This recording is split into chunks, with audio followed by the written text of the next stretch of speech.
Assalamualaikum warahmatullahi wabarakatuh. Selamat pagi anak-anak, apa kabar semuanya? Semoga kita semua dalam keadaan sehat walafiat. Bertemu lagi dengan Ibu Silvi pada mata pelajaran Pendidikan Pancasila dan Kewarganegaraan. Materi kita hari ini adalah makna Pancasila sebagai dasar negara dan pandangan hidup. Kata dasar artinya adalah fondasi atau landasan. Kata negara yang artinya adalah organisasi dalam satu wilayah yang menyelenggarakan serta melaksanakan tata pemerintahan dan tata tertib. Jadi, dapat diartikan Pancasila sebagai dasar negara adalah landasan kehidupan bernegara yang menjadi pedoman hidup bernegara, mencakup cita-cita, tujuan, dan norma negara.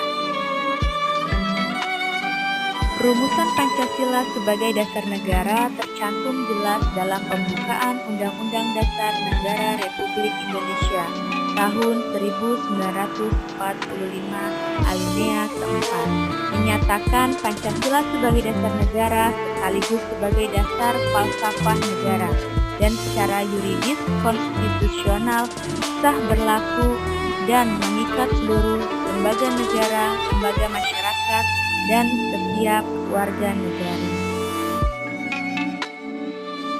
Pembukaan Undang-Undang Dasar Negara Republik Indonesia tahun 1945 alinea keempat yang bunyinya adalah maka disusunlah kemerdekaan kebangsaan Indonesia itu dalam suatu Undang-Undang Dasar Negara Indonesia yang terbentuk dalam suatu susunan negara Republik Indonesia yang berkedaulatan rakyat dengan berdasar kepada ketuhanan yang Maha Esa, kemanusiaan yang adil dan beradab, persatuan Indonesia, dan kerakyatan yang dipimpin oleh hikmat kebijaksanaan dalam permusyawaratan perwakilan, serta dengan mewujudkan suatu keadilan sosial bagi seluruh rakyat Indonesia.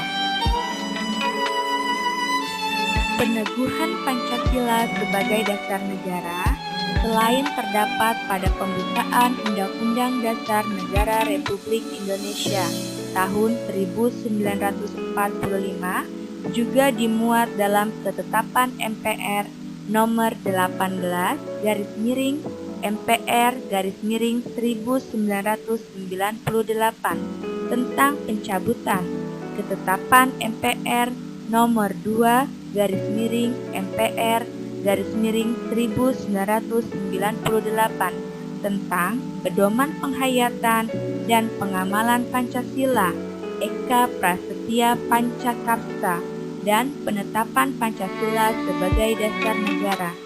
Selain itu juga ditegaskan dalam Undang-Undang Nomor 12 Tahun 2011 tentang pembentukan peraturan perundang-undangan bahwa Pancasila merupakan sumber dari segala sumber hukum. Makna Pancasila sebagai pandangan hidup.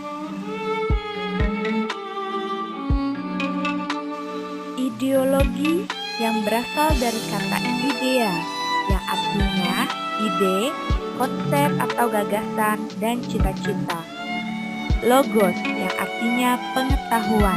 Secara harfiah, ideologi berarti ilmu tentang pemikiran, ide-ide, keyakinan, gagasan, atau cita-cita. Ideologi adalah cita-cita, keyakinan, dan kepercayaan yang dijunjung tinggi oleh suatu bangsa dan dijadikan pedoman hidup dan pandangan hidup dalam seluruh gerak aktivitas bangsa tersebut.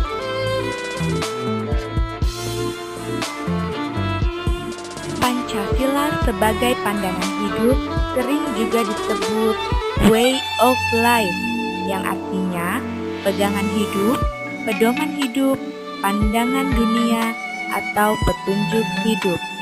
Pancasila sebagai pandangan hidup artinya digunakan sebagai petunjuk atau pedoman sikap dan bertingkah laku dalam kehidupan sehari-hari masyarakat Indonesia yang selalu dijiwai oleh nilai-nilai luhur Pancasila, menguraikan tentang hak dan kewajiban warga negara Indonesia. Pada masa era globalisasi ini, banyaknya tantangan dan ancaman bagi bangsa Indonesia, antara lain: 1. Konflik yang terjadi di suatu wilayah.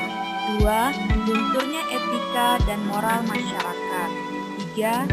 Korupsi, kolusi, dan nepotisme yang sulit diberantas. 4. Terorisme yang mengancam kehidupan masyarakat. 5. Lunturnya sikap cinta tanah air. 6. Menipisnya rasa solidaritas antar warga negara. 7. Serangan cyber, seperti melalui teknologi, individu atau kelompok dapat mencuri, mengubah atau menghancurkan sistem yang rentan. Dan spionage, yang dimaksud adalah tindakan memata-matai bertujuan untuk mengetahui rahasia suatu negara. Nomor 8. Peredaran dan penyalahgunaan narkoba. 9. Arus informasi dan pengaruh globalisasi yang tidak sesuai dengan budaya bangsa, sehingga menyebabkan pergeseran pada nilai-nilai dalam masyarakat, yaitu Pancasila. Pancasila merupakan solusi dari setiap konflik dan ketegangan sosial yang terjadi, karena Pancasila sebagai dasar negara dan pandangan hidup berperan untuk: 1. Membentuk identitas dan jati diri bangsa. 2. Mengatasi berbagai pertentangan dan ketegangan sosial. 3. Memberikan arah, tujuan, sekaligus menjadi pendorong dalam upaya pencapaian tujuan bangsa. 4. Pedoman untuk memecahkan berbagai masalah bangsa dan bernegara, seperti politik, ekonomi, sosial budaya, dan pertahanan dan keamanan. 5. Sarana pemersatu bangsa dan negara. Sekian materi kita hari ini, dan terima kasih atas perhatiannya sudah menonton video pembelajaran tersebut. Semoga ilmu yang kita terima hari ini dapat bermanfaat bagi kita semua. Wassalamualaikum warahmatullahi wabarakatuh. Sampai jumpa.